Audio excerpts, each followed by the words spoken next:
এবং জুলাই আন্দোলনে যারা শহীদ হয়েছেন বা আহত হয়েছেন তাদের স্মরণে আজকে এই বিএনপির এই এটাকে আসলে ধারণ করে আসলে আপনারা কি বার্তা দিতে চাচ্ছেন এবং আজকে আয়োজনের মধ্যে দিয়ে আসলে আপনাদের অনুভূতিটা কেমন?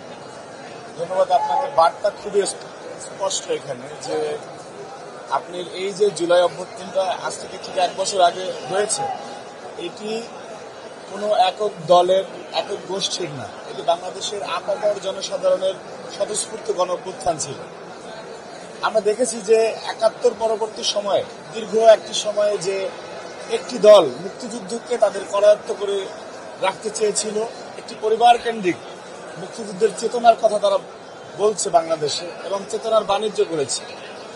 আজকেও জুলাই অভ্যুত্থান পরবর্তী সময়ে যাতে জুলাইয়ের যে চেতনা এবং জুলাইয়ে যে বাংলাদেশের সকল শ্রেণী পেশার মানুষ একটি নিকৃষ্ট ফ্যাসিবাদের বিরুদ্ধে রাস্তায় নেমেছিল, সেটি যাতে কোনো নির্দিষ্ট গোষ্ঠী তাদের চেতনার বাণিজ্য হিসেবে বিক্রি করতে না পারে, সেটা আমাদের অন্যতম লক্ষ্য।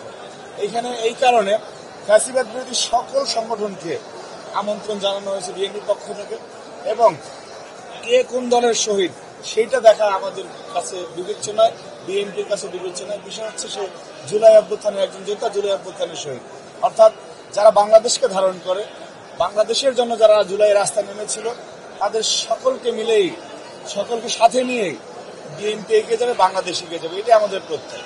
এখানে কোনো ধরনের, যেহেতু একটি বৈষম্যের বিরুদ্ধে এই আন্দোলনের সূচনা হয়েছিল, আমরা সবাই মিলেই জুলাই অভ্যুত্থানে ফ্যাসিবাদ বিরোধীরা রাস্তায় ছিলাম এবং সবাই মিলে একটি সুখী সমৃদ্ধ বাংলাদেশ গড়বে, এটাই জুলাইয়ের প্রকৃত চেতনা হওয়া উচিত। এবং সেটিকে ধারণ করেই বাংলাদেশের সবচেয়ে বৃহত্তম রাজনৈতিক দল, বাংলাদেশের গণমানুষের দল বিএনপি এই কর্মসূচিটি গ্রহণ করেছে। এবং আপনারা গতকালকে রাত্রে কেন্দ্রীয় শহীদ মিনার থেকে আমাদের যে সূচনা হয়েছে জুলাইকে স্মরণে রাখার, জুলাইয়ের চেতনাকে নিয়ে সামনে এগিয়ে যান, সেটি সেই 5ই আগস্ট পর্যন্ত চলবে। সবাইকে ধারণ করেই এই কর্মসূচিগুলি সম্পন্ন করে সকলের অংশগ্রহণে সবার আগে বাংলাদেশ ঘুরতেছে।